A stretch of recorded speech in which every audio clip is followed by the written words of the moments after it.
Em algumas residências, cercas eletrificadas são utilizadas com o objetivo de afastar possíveis invasores. Uma cerca eletrificada funciona com a diferença de potencial elétrico de aproximadamente 10.000 volts. Para que não seja letal, a corrente que pode ser transmitida através de uma pessoa não pode ser maior do que 0,01 ampere. Já a resistência elétrica corporal entre as mãos e os pés de uma pessoa é da ordem de 1.000 ohms. Para que a corrente não seja letal a uma pessoa que toca a cerca eletrificada, o gerador de tensão deve possuir uma resistência interna que, em relação à do corpo humano, é. Bom, pessoal, nós temos aqui uma questão de um circuito elétrico, em que a cerca elétrica ela funciona como um gerador de força eletromotriz Epsilon e resistência interna R. A questão diz que em um determinado momento, uma pessoa com resistência R, que vale 1.000 ohms, toca nessa cerca elétrica. O enunciado também informa que a DDP fornecida pelo gerador para a pessoa é uma DDP de 10.000 volts. Professor, mas o que é que a questão quer? A questão quer saber qual deve ser o valor de R, da resistência interna do gerador, da cerca elétrica, para que a corrente I, que passa pelo circuito e atravessa a pessoa com resistência de R, essa corrente I não seja maior que 10 a menos 2 ampere. Professor, mas por que não pode ser maior que 10 a menos 2 ampere? Porque uma corrente maior que esse valor é considerada uma corrente letal. Analisando o circuito, percebemos que a cerca elétrica, o gerador, está conectada entre os pontos A e B. E são os mesmos pontos A e B em que nós vamos observar que a pessoa com resistência a R, ela também estará conectada. Professor, o que é que isso significa? Significa que se a fonte, a cerca elétrica, produz uma DDP total epsilon, uma parte dessa DDP vai ser consumida pela resistência interna R, e o que sobra será uma DDP útil, que é a mesma DDP útil que vai ser lançada, entregue para o resistor R.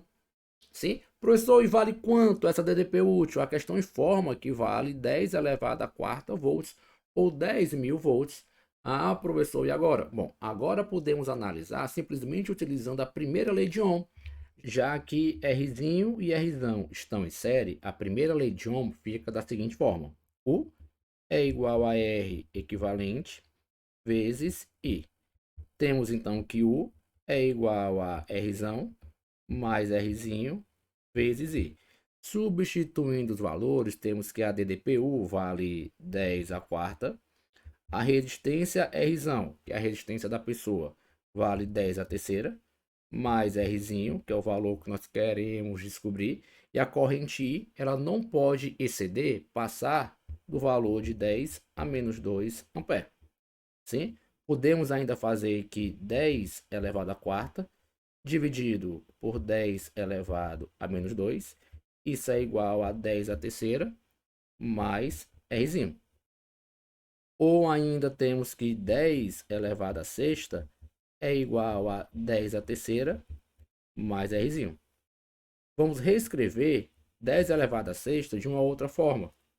Fica igual a 1.000 vezes 10 à terceira menos 10 à terceira.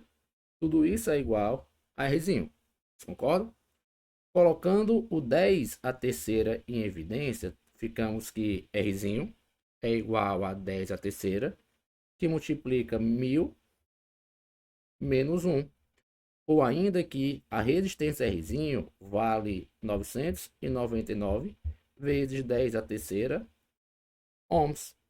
Podemos ainda reescrever o valor dessa resistência como sendo igual a 1.000 vezes 10 à terceira, ou ainda dizer que a resistência interna vale 10 a sexta ohms. Professor, mas por que escrever dessa forma? Porque agora nós podemos analisar os itens. Olha só, a questão quer que você diga, que você encontre aqui, ou que você compare a resistência interna em comparação com a resistência do corpo humano. E nós encontramos um valor de R igual a 10 a sexta ohms. E então, aquele item que informa quando compara a resistência R com a resistência R do corpo humano é aquele que diz que a resistência interna é milhares de vezes maior que é a resistência do corpo humano. Logo, como item correto, nós temos aqui o item C,